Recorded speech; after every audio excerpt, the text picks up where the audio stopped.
Hello friends, myself Ajay T. Joseph. Welcome to my YouTube channel. So what I was trying to do is, like, for last few days I was thinking about putting up a few videos on internal security. It's for your static topic in UPSC exams.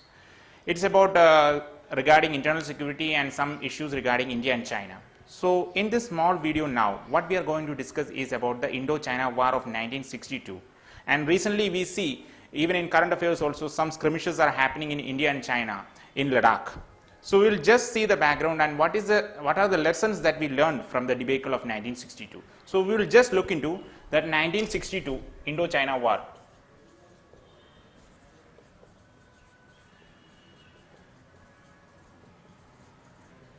So before that, we will just I am going to just take you through a map of India.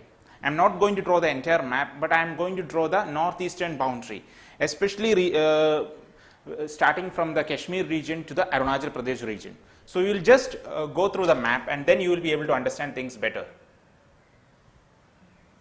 See, this is the Kashmir region, then I am talking about the Uttarakhand region, then comes the Nepal, the Sikkim, the Bhutan region, then the Arunachal Pradesh or the NEFA, and then this is the, roughly if you can look into the map, this is the rest of the map are not that's concerning us, but this is what we are more concerned about, right? So this is where now the skirmishes are happening. You can see in the Ladakh region, and obviously China has a problem with the Arunachal Pradesh region here. So if you are aware about the fact that the entire this region of earlier Arunachal Pradesh, earlier it was known as the NEFA, which is the Northeastern Frontier Agency. I am just writing it NEFA because it was the earlier name, NEFA, Northeastern Frontier Agency. So you have to understand why this problem between India and China in the name of border crisis is happening. So you have to understand it dates back to the pre-communist China, when during the time of around 1914, see around 1914, especially during that time, right, where the monarchy in China had come to a halt and there was this government known as the Kuomintang, KMT, which was a nationalist government at that time. Kuomintang party was ruling. This was the time when the Chinese had a treaty with the British, and in a way this was the particular NEFA. So this was the line drawn by the British India, but the Chinese envoy was not at all willing for that, so they just walked out. And even during that time, China was not as powerful as that we see now. So imagine at a time when around 1949, when the Communist Party under Mao Zedong came to the power, they disregarded this Kuomintang map of 1914 and they still began to claim this Arunachal Pradesh region as being part of the southern Tibet, because Tibet is what China considers itself. And yes, there are some problems in Tibet, so that we will come to it later. So you just have to understand this was the background at that time. And if you look into around the time period from around 1958 to around 62, right, this was the time when the Tibetan issue was happening and many Tibetan refugees came to India. Even Dalai Lama was given an asylum. In places like Dharmashala, you can find so many Tibetan refugee colonies. Even in parts of Karnataka also you find Tibetan colonies. So it was angering China.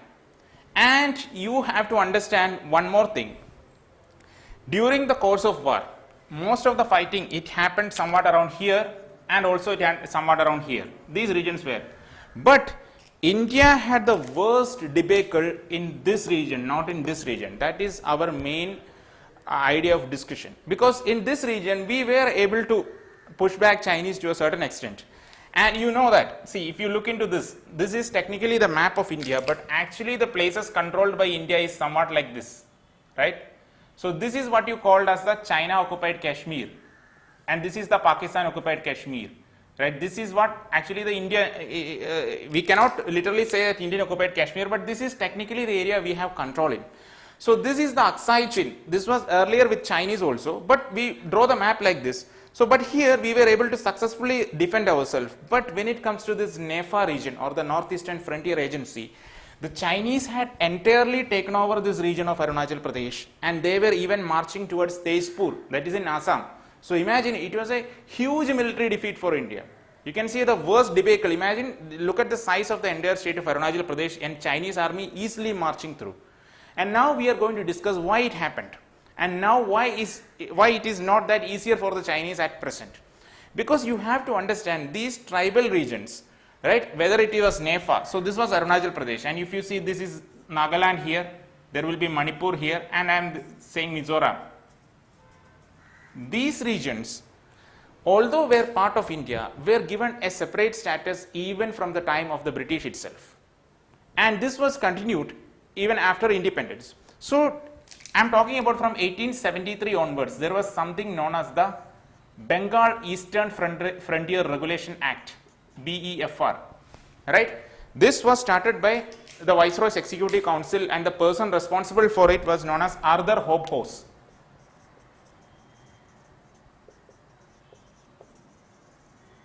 So what it wanted is, because these areas were more of the place of hill tribes, and in the plain areas there were more economic activities going on, like there was oil drilling, there was lot of paddy cultivation was going on, tea plantations were going on. So they wanted that the hill tribes should not come down and raid these areas. So they wanted to keep the hill tribes in good humor, right. So what they wanted is, like, they made sure that, okay, you will have particular areas designated under extreme tribally protected areas under Bengal Eastern Frontier Regulation Act, and even if someone from outside will have to go there, they have to take a separate permit, they cannot own land there, right. Even now it is continuing. For example, if you want to visit places like Arunachal Pradesh, or even in places like Mizoram, or even in places like Nagaland, and recently Manipur also, you have to take an inner line permit, right, inner line permit. So even within these areas they were given separate protection. So even during that time there was hardly any army presence here. You have to understand, because the tribals have their own customary laws and they have their own decision making bodies there. So army presence was very less here, and there was only Assam Rifles present there. Assam Rifles was created by the British, and they, you know that situation of Assam Rifles. Assam Rifles cannot match Chinese army in any way. So the Chinese army had a very free run there, and they came till Tezpur. So it was a debacle for India. But lately, although inner line permit was not removed from this Nepha Arunachal Pradesh region, we made sure that there is a good presence of army in the border areas. And also certain army corps of India are stationed in places like Dimapur and Tezpur, right, and they are particularly used for protecting against the Chinese incursions, and we have airfields here also. Advanced landing fields are there all throughout Arunachal Pradesh. And even subsequently in 2007 we started special mountain strike corps. That means the first time we are thinking against offensive maneuver against the Chinese. So we have the mountain strike corps even in Sikkim, and even many stationed in Uttarakhand and in Ladakh. So that is why what we have learned from 1962 debacle. And now if Chinese have such an adventurous mentality to take on India, we are very well positioned to defend them. So it's a good chance that 1962 war will not happen, and even if such a thing happens, we can very well give the Chinese a bloody nose. And I will tell you, before concluding my video, I wanted to tell you one more thing. We had a good victory against the Chinese, although it was not well celebrated. In 1967, right, there was the Nathula Chola war. Nathula Chola, that is there in the Nathula Pass, you know, it is in Sikkim. In 1967, the Indian Army under Major Sagat Singh had a very good victory against the Chinese, although it was not much celebrated. That shows like Indian Army, given its hand, it can very well give Chinese a befitting reply. So this is what we had learned from our debacle of 1962 Chinese war. And even if you get any question regarding this, you can use many of these points as your background, and even when you have to write an essay also, these points will be useful to you. So to get more details and more classes, please subscribe to my channel and also click the bell icon so that you don't miss any notifications. Thank you for listening to me, and I will come with a new topic next time. Thank you all.